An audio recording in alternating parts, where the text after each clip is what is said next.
머리는 소, 몸은 인간이라는 기괴한 형태로 태어나 누구도 나갈 수 없었던 미궁 속에 갇혀 사람들을 잡아먹었던 크레타의 괴물 미노타우로스에 대해서 이것저것 모아왔습니다. 이번 영상의 주인공 미노타우로스의 이름은 사실 저주받은 존재에 가까운 이름으로 불리우는 이름입니다. 이 이름에 관한 이야기를 하기 위해선 미노타우로스가 어떻게 태어났는가에 대해서 알아볼 필요가 있는데요. 미노타우로스가 태어난 지역은 그리스 남부 에게해와 지중해에 걸쳐있는 크레타 섬으로서 그리스 최초의 문명이 태어난 미노스 문명의 산지이기도 하죠.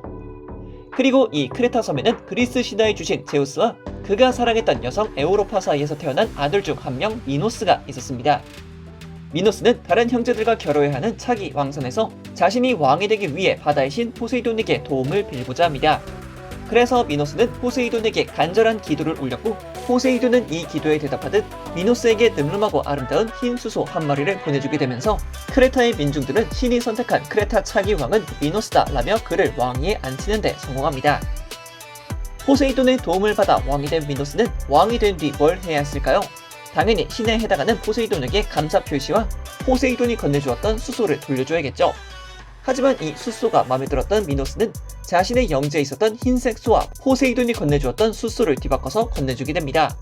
이러한 사실을 모를 리 없던 포세이돈은 크게 분노하여 미노스의 아내 파시파에게 자신이 건네주었던 수소를 사랑하게 하는 저주를 걸어버립니다. 신이 건네준 아름답고 듬직한 수소였던 만큼, 그리고 신의 저주에 걸려버린 만큼 파시파에는 수소를 쓰다듬는 것도 모자라 욕정을 품어버리기 시작했고, 저명한 공학자였던 다이달로스에게 저 수소가 사랑에 빠질 만큼 정교한 암소 모형을 만들도록 요구했습니다. 한 나라의 왕비의 요구였던 만큼 다이달로스는 아름답고 예쁜 암소 모형을 만들어냈고, 파시파에는 틈만 나면 이 암소 모형에 들어가 포세이돈의 수소와 육체적인 사랑을 나누게 되죠. 그리고 시간이 지나 최악의 결과인 형태, 머리는 소이며 몸은 인간인 괴물이 태어나게 됩니다. 이 소식을 들은 크레타 주민들은 이 괴물을 미노스 왕의 수소라는 뜻을 가진 미노타우로스라고 명명하게 됩니다. 이 괴물을 본 미노스 왕은 미노타우로스를 그 자리에서 죽이고자 하나 아내 파시파에가 이를 말리기 시작했고, 신의 은혜를 입은 수소에게서 태어났던 아이였던 만큼 이 아이까지 죽여버린다면 더욱더 큰 벌을 입을 것이라고 생각하게 되죠. 이에 미노스 왕은 어쩔 수 없이 자신의 궁전, 크레타 궁전을 중심으로 미노타우로스를 가둬둘 장치를 다이달로스에게 부탁하였고, 빠르게 성장하며 주민들을 잡아먹고 위협에 빠뜨리는 미노타우로스를 끝내 이 궁전 미궁에 가두는 데 성공합니다. 허나 아무것도 없는 이 미궁 속에서 미노타우로스가 먹을 양식이 없었기 때문에 미노스 왕은 어쩔 수 없이 주민을 산수로 미노타우로스의 먹이로 보내게 됩니다. 그러나 때마침 미노스와 파시파의 사이에서 낳았던 아들 안드로게우스가 자신의 용맹함을 과시하기 위해 아테네에서 열린 마라톤에 급작스럽게 나타난 미친 황소를 잡다가 사망하는 사건이 생겨나게 되었고, 이 사건을 빌미로 미노스 왕은 아테네에 향한 전쟁을 개시하게 됩니다.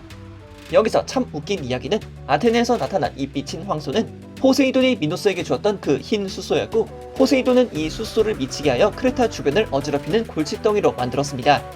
허나 이 수소를 때려잡아 아테네로 보내버린 것이 헤라클레스였고, 이 흰 수소는 결국 미노스의 아들인 안드로게우스를 사망케 하는 원인이 되었던 것이었죠.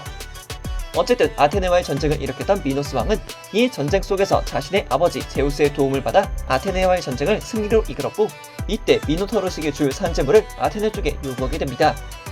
그렇게 지속적으로 산재물이 될 인간들을 보내던 아테네에서 영웅이 한 명 등장하게 되니 그가 바로 아이게우스의 아들 테세우스였죠. 테세우스는 미노타우로스의 먹이가 될 인질 속에 숨어들어 미노타우로스를 퇴치하고자 했고, 이때 미노스의 딸 아리아드네가 테세우스에게 반해버려 살아 돌아오기 힘든 미궁 속에서의 탈출 방법 실타래를 건네주고 그의 승리를 기도합니다. 그리고 그 뒤는 여러분들이 잘 알고 계시듯 미노타우로스는 그렇게 테세우스라는 영웅의 손에 숨을 거두게 됩니다.